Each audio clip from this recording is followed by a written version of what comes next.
Hello friends, I am Chevee. Welcome to my shed. How are you today? How's life in your world? How's things where you are? I hope everything is good and great and wonderful. I hope that life is fantastic for you right now. Last week, or maybe it was the week before last, I published a video review of a book called The Poppy War by R.F. Kuang, and I said I didn't like it. And I still don't like it.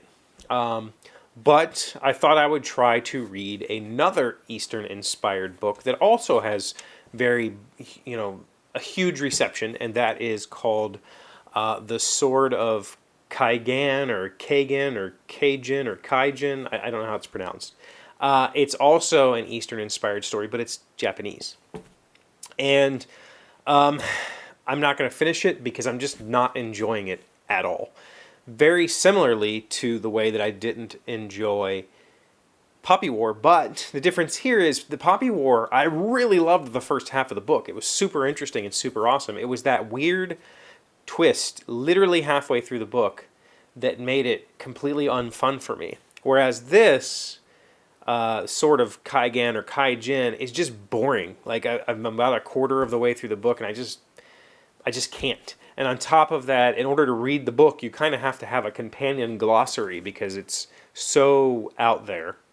Not out there. Maybe if you are Asian, then a lot of the terminology would make sense. But if you're not, you need a glossary to read the book. And that's just, I don't read that way. But I'm not here to trash talk the book. I'm sure the book is great for people who have read it. But what I am here to talk about is what I have learned. The reason why I didn't like The Poppy War and the reason why I'm not going to finish this book is because those books do not follow the standard Western three-act structure. I was not aware of this. I was not aware that there's a different story structure in Asian culture, and they have a name for it. And that name is, and I am going to brutalize this, Kishōtenketsu. Kishōtenketsu is a four-act narrative structure, and it's based, on Korean, Chinese, and Japanese tradition, kind of all mixing together to come up with this narrative structure that is not based on conflict and resolution. And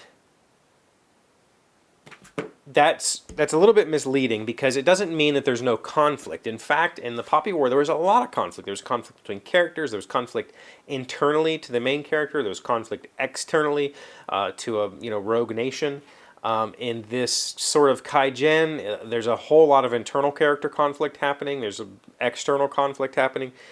There's a lot of conflict. But when they say that this Kishōtenketsu is the four-act narrative without plot, it's called plot without conflict. That doesn't necessarily mean there's no conflict. What it means is in the three-act structure, you have the setup act where you develop the character and you set that character on a path and you say, all right, this guy is this person and he's going to go do this. Or this girl is a heroine and she needs to go stop this, right?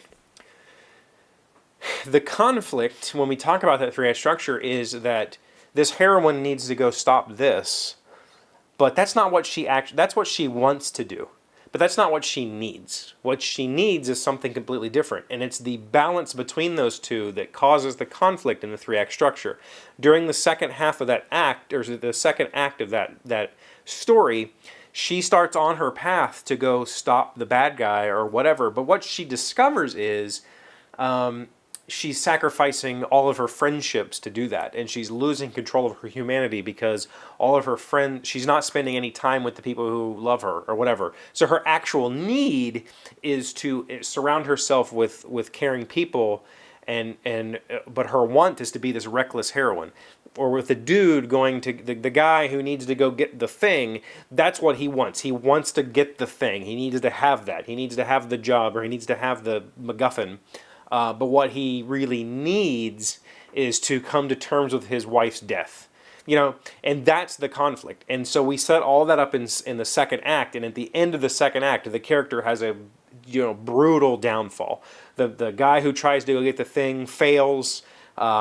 He realizes that, he's not grieved properly for his dead wife and she's causing a problem. Or the heroine who goes to stop the guy gets the crap beat out of her and is lying in a ditch somewhere and nobody's coming to her aid.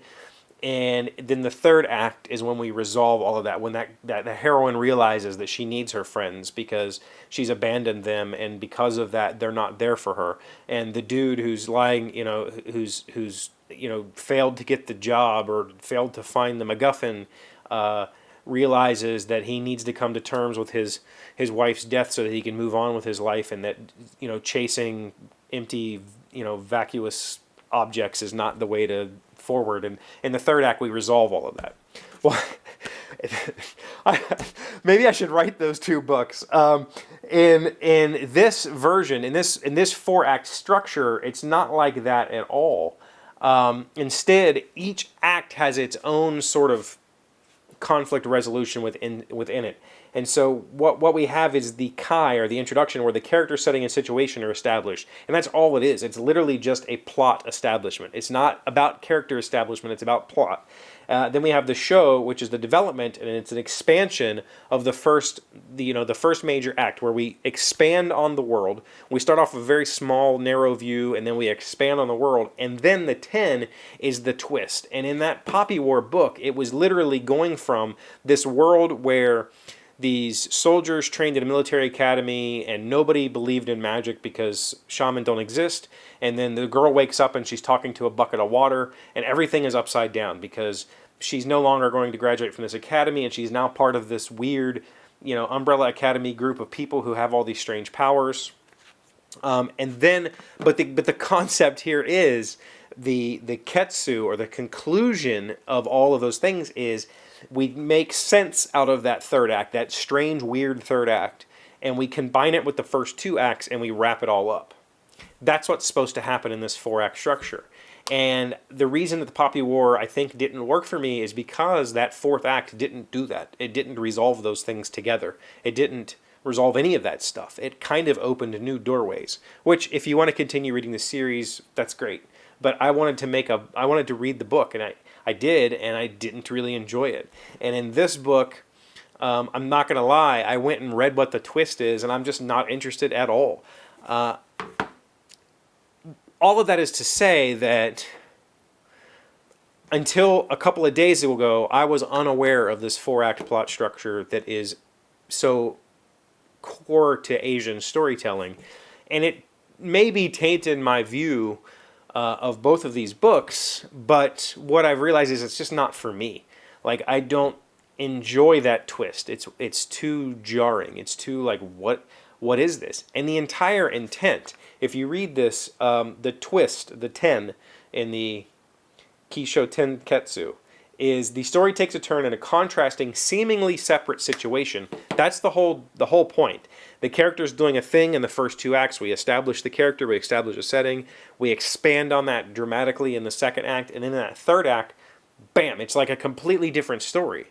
That's what makes the Asian version of the storytelling so exciting, because that you're waiting, that you almost have to know that the story that you're going into is set in this four-act structure to enjoy it, because you're anticipating the twist. You're anticipating all right, when's it going to happen? But as somebody who's never experienced any of that, I was not anticipating it. I was anticipating this cool military academy stuff, and then the twist happened, and I was just like, this isn't okay. I'm not ready for that. I think that I could appreciate it now that I've understood what it's supposed to be. Now that I've understood that, hold on, I'm not reading a traditional three-act book.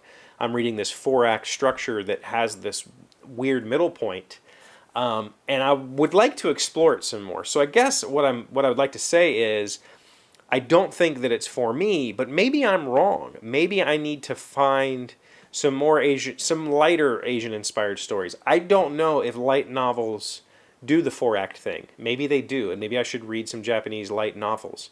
What I do know is that Sword of Kaigen is it's too much effort to read. I'm not that kind of reader. I want to just enjoy it. I don't want to have to look things up in a subglossary or whatever. But I'm really happy that I discovered this new form of storytelling I didn't know existed, and I want to explore it further. So if you are aware of any four-act stories that are powerful and strong, and that you think that I would enjoy, please let me know in the comments, because I would like to think that while I'm a 40-something white dude in the middle of West Virginia. I lived, abroad. I lived in Hawaii. I didn't live abroad, but I lived in Hawaii. I lived in Virginia, and I've traveled the entire United States. And I would like to think that I enjoy other culture, and I enjoy other views and perspectives, and I would like to enrich in that a little bit. So if you have any ideas for this 4-act structure for me, please let me know in the comments below. I'd really, really like to hear from you. So that's what I have for you today. Thank you for being here as always. Thank you for liking and commenting, subscribing, being amazing friends and wonderful people. I really appreciate you. And I will see you again tomorrow. Today's word you should know to sound smart is contiguous. It's an adjective meaning adjacent, sharing a common border, sitting next to one another in a row or sequence. The network extends to 48 contiguous states. Contiguous, C-O-N-T-I-G-U-O-U-S.